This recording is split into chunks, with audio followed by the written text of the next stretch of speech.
কুড়িগ্রাম জেলার উলিপুর উপজেলার বুড়াবুড়ি ইউনিয়নের জনতাহাট গ্রামে একটি ছোট ভাঙ্গাচোরা ঘর।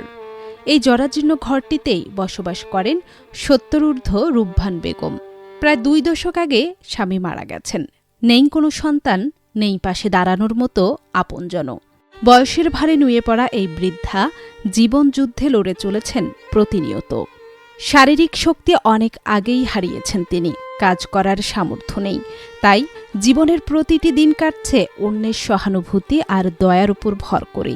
পবিত্র রমজান মাসে যখন ঘরে ঘরে সেহরি ইফতারের প্রস্তুতি, তখন রূপভান বেগমের সেহরিতে জুটেছে প্রতিবেশীর দেয়া সামান্য ভাত।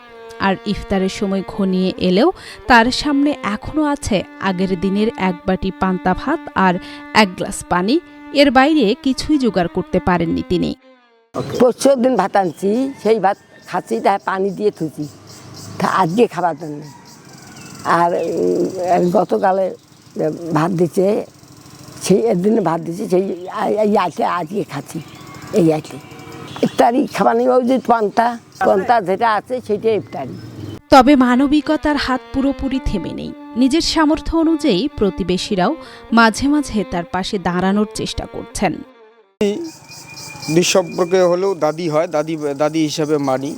উনি অনেক অসহায়, বহুদিন ধরে আমাদের এলাকাতে আসে। থাকার কোনো তার জায়গা হয় না,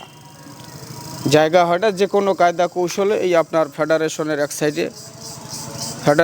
এক সাইডে মানে ঘর বানিয়ে দেওয়া হয়। এই ঘরে হুড়কা বাতাস আসলে সে ঘরও তো থাকে না। তা যেভাবেই হোক আল্লাহ রাখে, আল্লাহ মারেকে, এভাবেই উনি আসে, চলতে থাকে। আর চলার মতন ওনার কোনো গতি নাই। মানুষের বাড়ি বাড়ি চায়া নিয়ে খায়, যে দেয় দিল, না দিলে নাই। আর সে রান্না করার মতন আমরা হয়তো দেখি না, যদিও ভবিষ্যৎ একদিন রান্না করে, ওই রান্নায় পরের দিন তাকে খাওয়া লাগে। মানুষের বাড়িতে থাকি বেড়ায়। অন্তত দুর্গাপুরে আসলো কিছুদিন ৭ নম্বরে, ওখানে থাকার পরে আসে আমার এলাকায় পৌঁছিল। এ বাড়ি থাকি বেড়ায়, ও বাড়ি থাকি বেড়ায়। ধরো 1 মাস 2 মাস থাকার জায়গা দেয় না কেউ। বিধুয়ে মানুষ তো, অচল মানুষ কেউ নাই, দেন এক সাইডে ঘরটা তুলি, ছাপড়া একটা তুলি দেন।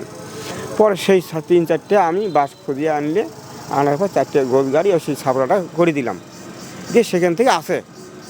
ওই খাওয়া দাওয়া এই বাড়িতে আনে, ও বাড়িতে আনে, এত যা শক্তি যেটুকু তাই সেটুকু দেই। আমার পারলে 1 মুঠ দেই, না পারলে নাই।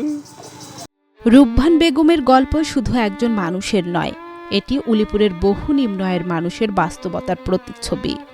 দ্রব্যমূল্যের ঊর্ধ্বগতির এই সময়ে তাদের নিত্যদিনের জীবন হয়ে উঠেছে আরও কঠিন।